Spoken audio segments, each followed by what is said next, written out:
So yes, as mentioned, I'm Stuart Bennett. I'm the Group Energy Manager for Imperial Tobacco. I've been doing that for about 2 years now, but we've been running the energy efficiency projects for going on for 4 actually. At the moment, we've been looking at things for a little longer than that. I'm not going to tell you a huge amount about Imperial Tobacco. If you're really interested, you can find it on the internet. I'm going to concentrate more on the bits that are specifically relevant to what I'm trying to tell you about. So we have about 63 manufacturing sites spread across the world.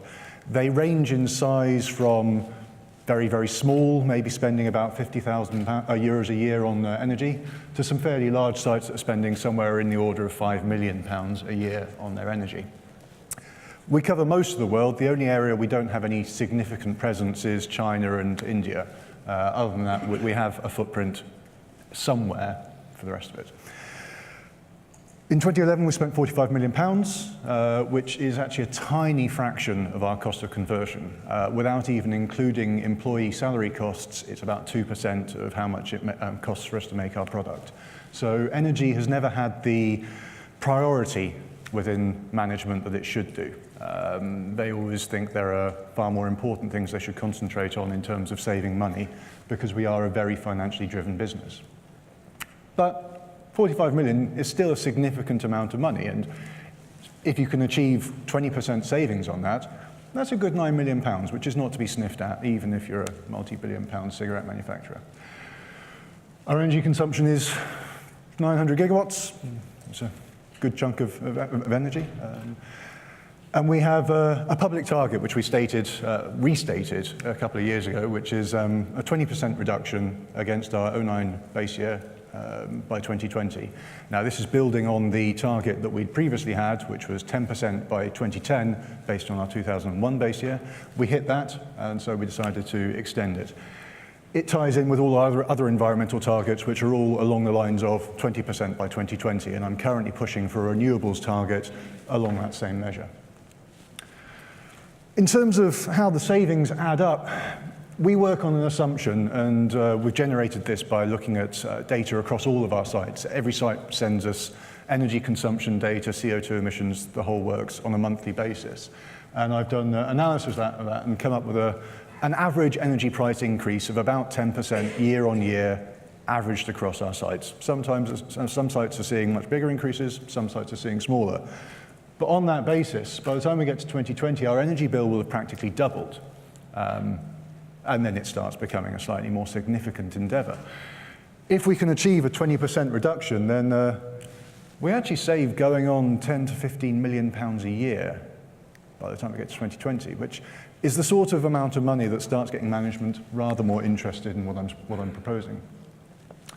So how do we go about making these savings? We've taken 3 main approaches. Operational excellence, which is a lean approach, which has been discussed briefly already. That doesn't have a huge amount of impact in terms of energy efficiency, but there is a little bit in there. We find it's more to do with resource utilization and resource waste. As a result, I won't talk about that in any great detail because it's not my project and I don't specialize in it. But one of the things that has come up with relation to operational excellence is because they're achieving some energy savings, and because I'm also pushing for energy savings, how do we segregate those 2 savings pots so that each of the projects can claim their appropriate levels? Then we have the site efficiency projects, the ESCOs, which I'm going to be talking about in much more detail for the rest of this presentation.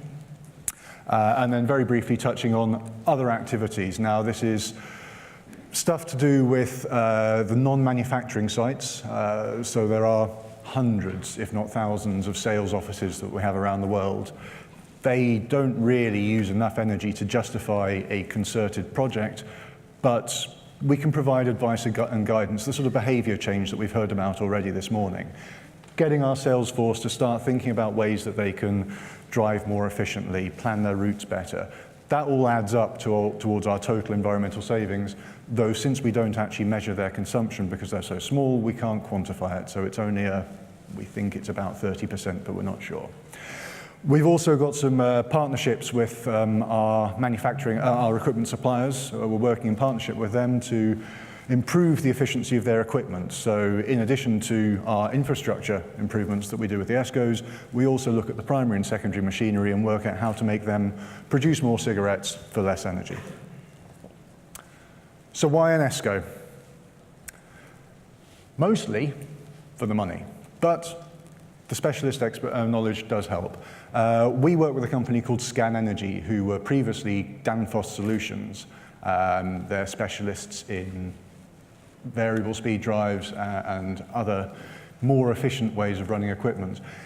Their combined experience is 10 times what our entire engineering base is in terms of focusing on this particular area. So they can come in with things that we just wouldn't know about, fine-tuning HVAC systems, knowing how best to set up a boiler economizer. So we can leverage that.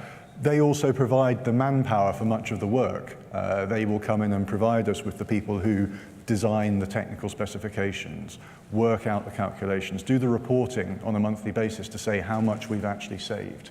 And that, in a cost-driven, headcount limited business such as ours, is invaluable because it gives us people that we otherwise wouldn't have.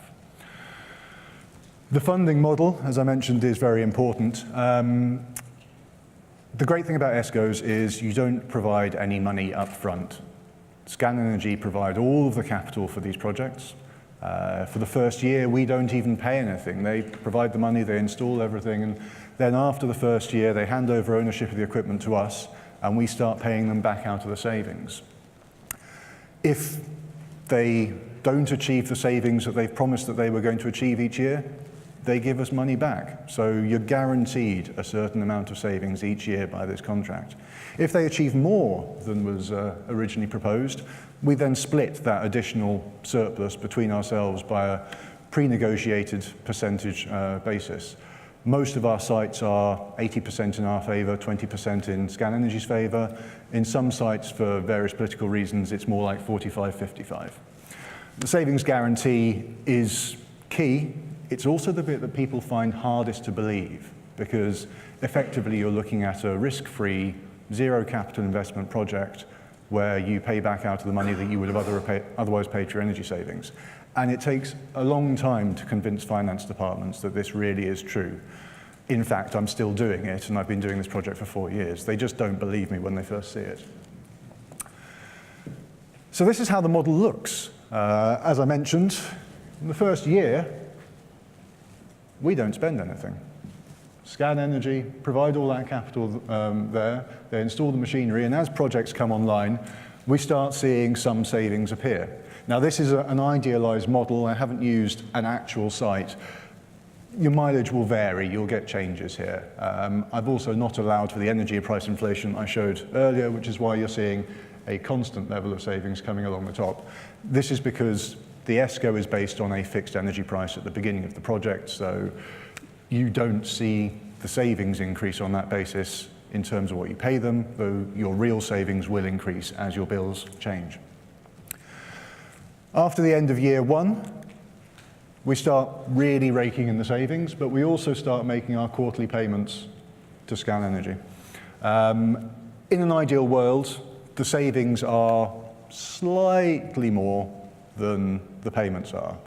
That doesn't always happen. In fact, it's a great day when it does.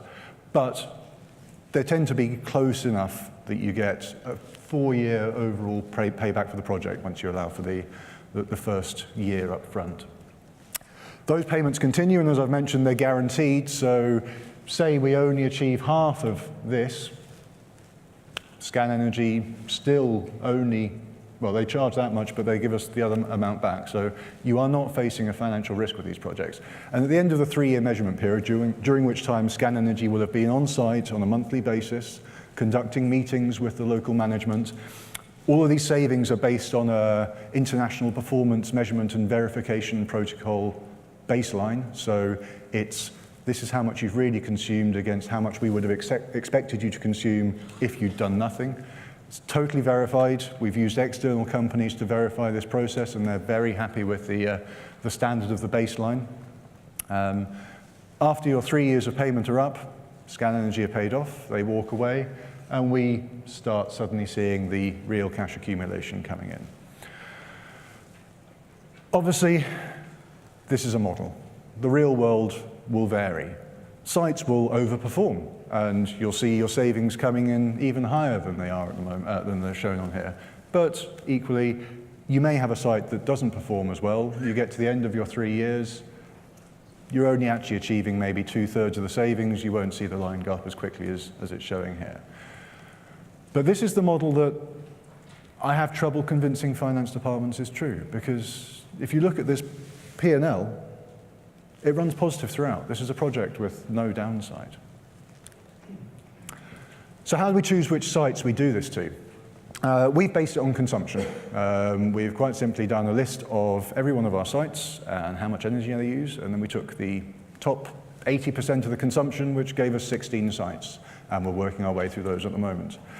They're getting the full-blown 4-year Scan Energy funded projects. They're getting all the focus and attention from head office. We're now starting to look at the next wave of sites. So again, we did a Pareto analysis on the remaining 20% and took the top 80% out of that, and that gave us a second wave.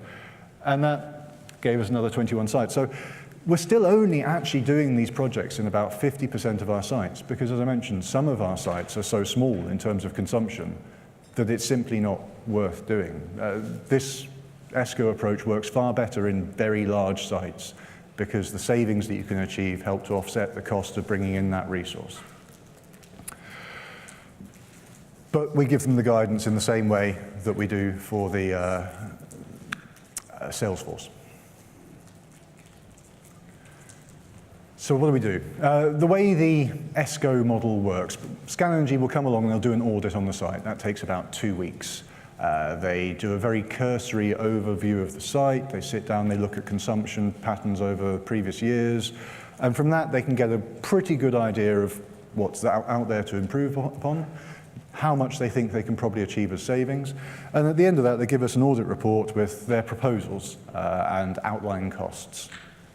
Assuming it looks appealing, we then take that on to the first stage of the project, phase 1, which is the verification and planning phase. This is a 4-month period right at the beginning of the project where everything is done in detail. Meters are installed everywhere within the site so that we have total granular access. In our early sites, these were manually read. Now we're moving towards an automated metering infrastructure for all of these projects so that the data is simply fed into the energy management system right there and then, and our local site managers can turn around, click a button, get a report, and see how the project is doing. As has been said earlier, you can't manage what you don't measure, so the metering is fundamental to this.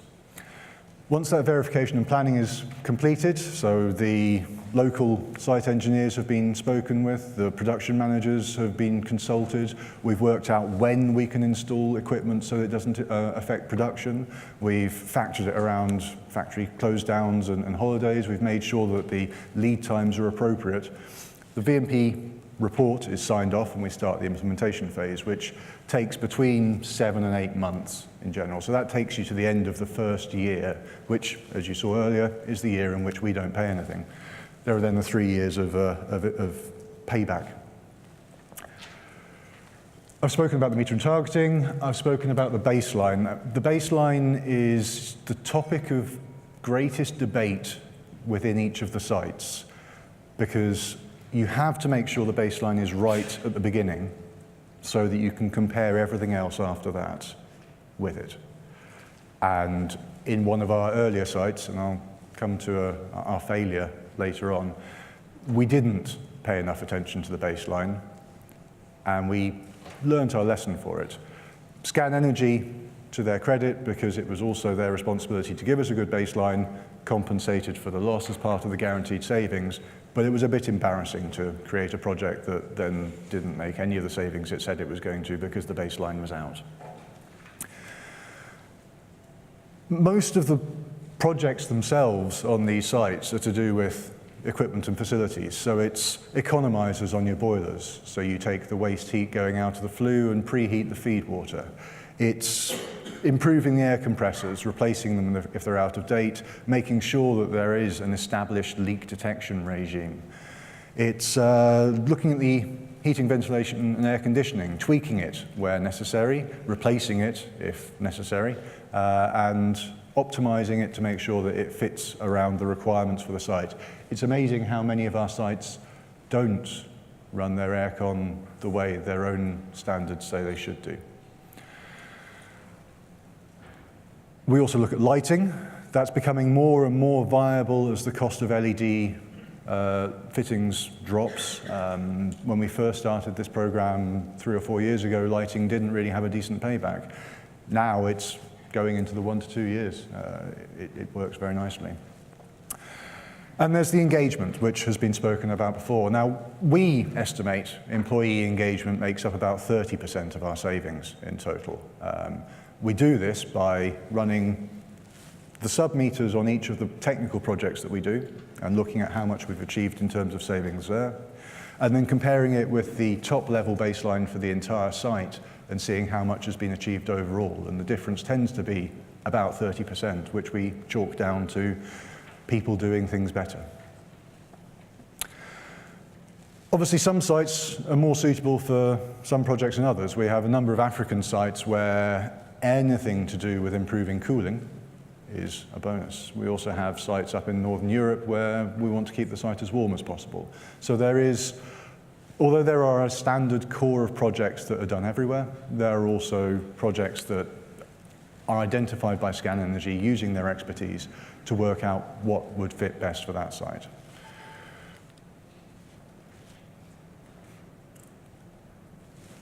Successes and failures. So, anyone from Poland here?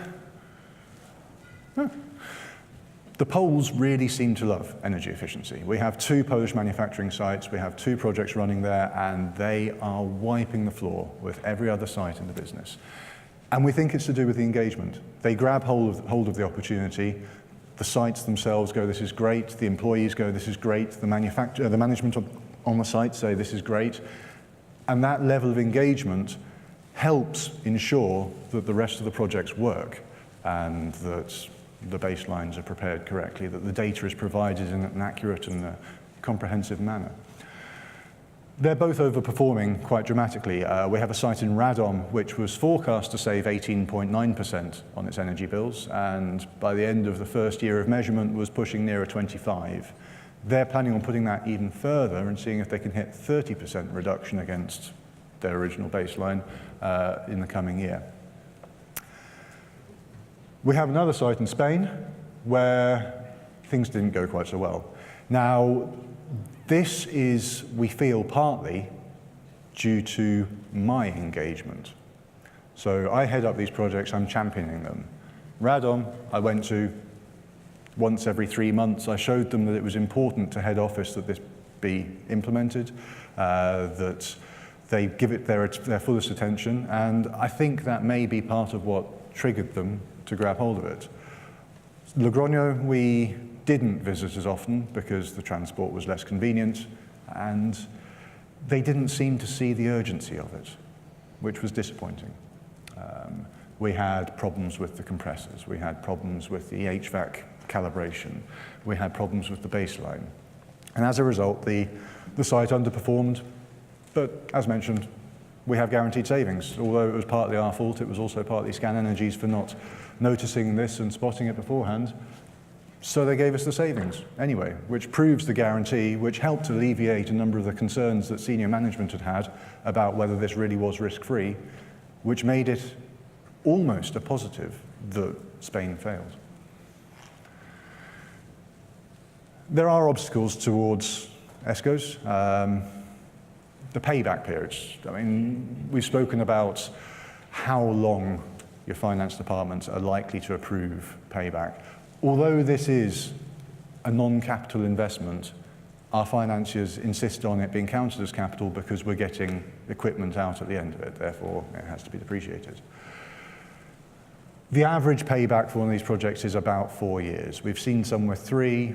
If we had more sites that were liable for the EU ETS, then I think in about a year's time we could suddenly improve the payback just due to the tax reductions. But some of them are pushing 5 years. I've had dispensation with these projects to push them out to 5 years, but these are tight financial times. if there's a project that's got a better payback, it's likely to get the approval and mine is going to get pushed out. The too good to be true syndrome I've also spoken about, that really does present an obstacle. You need to get all of your stakeholders around the table at the very beginning, explain to them how it works, then explain it again, and then explain it a third time to make sure they really see how the finances work out and that it really does end up as a risk-free, zero capital investment approach. Likewise with the baseline, though that's more important for the technical managers rather than the men who provide the money.